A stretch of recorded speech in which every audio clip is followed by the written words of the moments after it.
Na Dolinae se bekendstelling op die nou ontbinde Starshot-platform in Suid-Afrika, sal die reeks binnekort beskikbaar gestel word om op Effort as volmaan te stroom.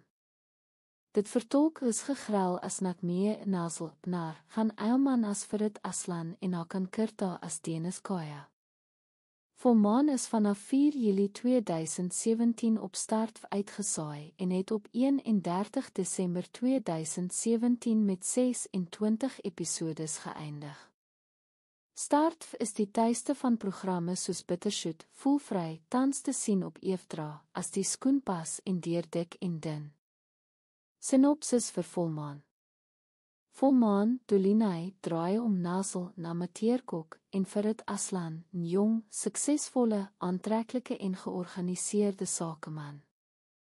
Nasel benodig onmiddellike werk om die huur van haar woonstel te betaal wat sy met haar suster en haar beste vriendin deel. Sy aanvaar die voorstel om in Farid se huis as 'n privaatkok te werk op aanbeveling van haar professor. Terselfdertyd ontmoet sy Dennis, wat Farid as sy jonger broer behandel, en raak vinnig vriende met hom.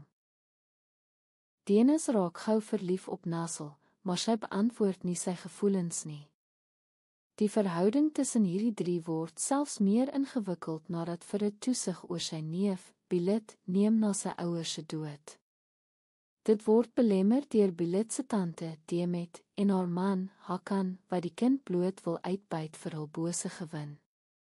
In ander ontwikkelings is Blinkkant Bo geskeduleer om vanaf 4 Julie vir 'n tweede seisoen op Etra terug te keer nadat dit op Effort toegeken is.